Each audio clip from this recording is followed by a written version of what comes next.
எம்மா எம்மா சிக்கன் எங்கம்மா,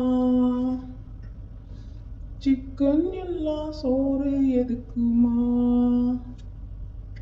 சிக்கன் வச்சு சோறு தாயேமா, இல்ல அந்த சோத்த நீயே தின்னம்மா.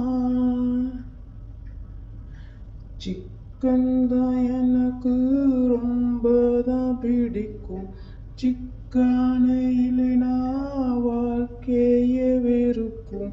வாழ்க்கை வாழ சோறு முக்கியம், அந்த சோறு திங்க சிக்கன் முக்கியம்.